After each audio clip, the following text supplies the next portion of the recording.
Hi, this is Ike from Groovy Entertainment. Today we got another book on record to play for you. Today's book is The Story of Jack B. Nimble for 1979. So let's get started.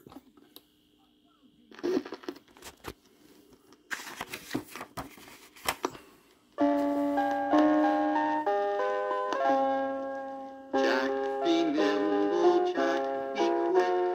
Jack, jump over the candlestick.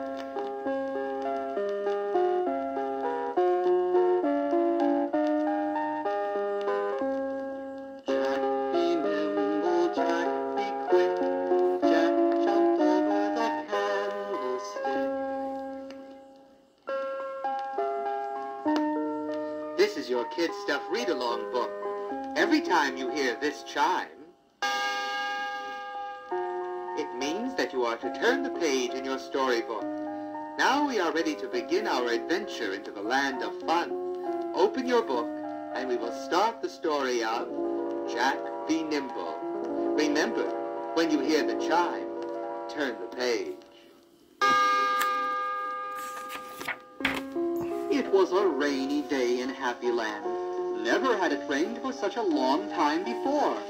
Little Jack thought that maybe Happy Land might float away.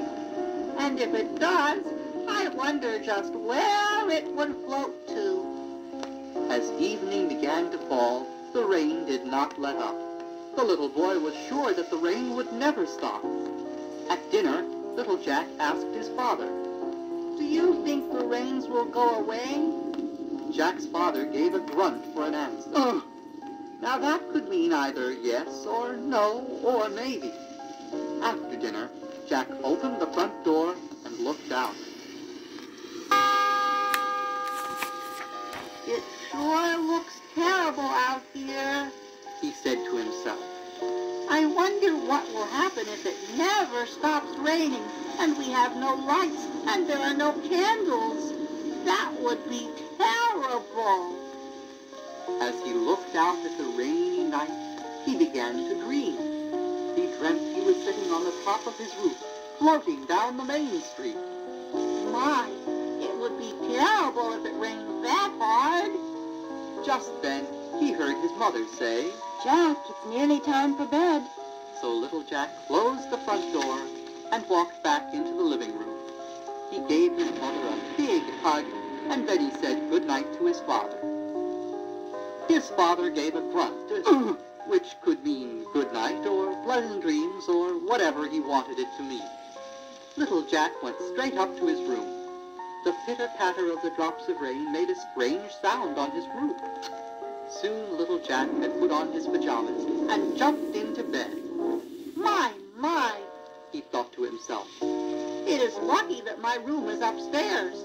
That way, if there is a flood, my bed would be like a boat. He lay back and listened to the pitter-patter of the rain. He was just about to close his eyes when he felt something licking his cheek. He sat up in bed and heard a little yelp. He looked down, and there was his little puppy. With a sigh of relief, Jack gave the puppy a hug and said, "I thought it was raining in through the roof. Your kiss is so wet." Then he settled back and closed his eyes. Slowly he drifted off to sleep. The tick-tock of his bedroom clock and the patter of the rain made him fall into a very deep sleep. Then he heard the splash, splash of rain falling into deep water. Jack woke up and looked out his window, and there outside he saw water. "Oh no! It has rained so hard that it is up to my window." He jumped from his bed and looked outside. All he could see was water and water and more water. It looked like he was in the middle of a great ocean.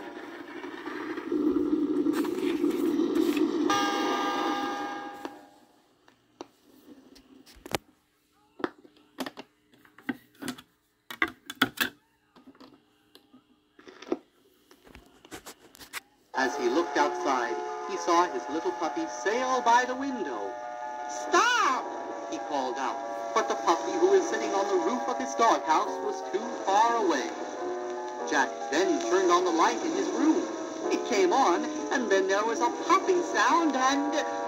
No, I can't believe it, said the little boy. The lights have gone out. We have no lights.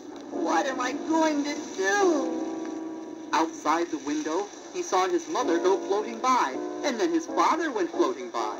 His father was sitting in his armchair reading the evening paper. His mother was in a rocking chair, knitting as though nothing had happened. "Mommy!" cried out Jack, as the two of them floated by. They did not even seem to realize that they were outside. Jack, who was very brave, opened his window and climbed out onto the branches of a tree that grew alongside his house. The rain was still falling very hard as little Jack climbed out onto the tree branch. "I've got to do something," he thought. Just then, Jack's little puppy floated by again, still on his doghouse. Jack jumped from the tree branch and landed on the top of the doghouse. "Don't worry," Jack told his puppy. "We'll get out of this." The storm raged on, and then suddenly it stopped. Soon the water started to recede. In a few hours, Happyville was dry. "But we have no lights! There is no electricity!" cried the mayor of the city. "What are we going to do?" Everyone thought and thought. Now Jack's father, who was at the meeting along with everyone else in Happyville, stood up. Everyone looked at him and waited for him to speak. Little Jack's father gave out a grunt or two, and then sat down. All the people looked at each other, wondering just what it was that the man had said. Little Jack raised his hand and said, "May I say a word?" All eyes went to the little boy. "I know what Dad said." Everyone at the meeting said, "You do? What did he say?" Little Jack then told the people that his father said to build a candle and make it tall, and when it is lit, it will be bright enough to light up all of Happyville. The people gave out with a loud cheer. Jack and all his friends began to work on the giant candle. Jack was put in charge, even though he was only 6 years old.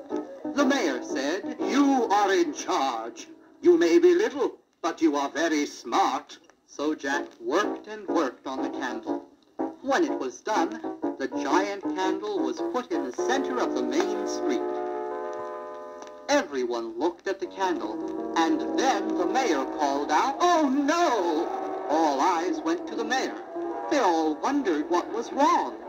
The mayor then told the people that the candle was so high that no one could light it. They did not have a ladder that could reach up as tall as the candle. Everyone looked very upset.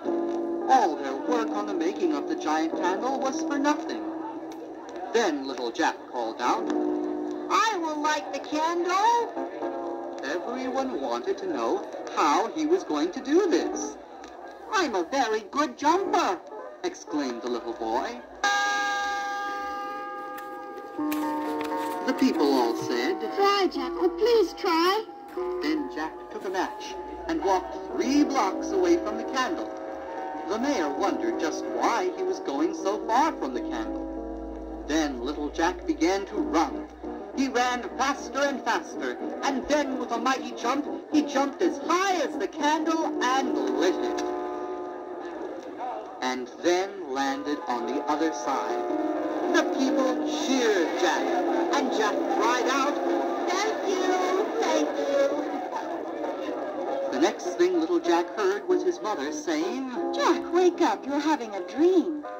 Jack sat up in bed and said, "Mother, I jumped over a candlestick. I am famous. And is the flood really gone?" His mother looked at him and smiled. Then she told him that there was no flood and no candlestick. It was all just a dream. But it seemed so real, thought Jack. Every day for years, Jack would tell everyone about the candle he had jumped over, and someday he would show everyone. He did jump over a candlestick one day, but it was not like the giant candlestick that he had dreamed about. Here is a poem that tells us all about Jack and that candlestick. Jack be nimble, Jack be quick. Jack, jump over the candlestick.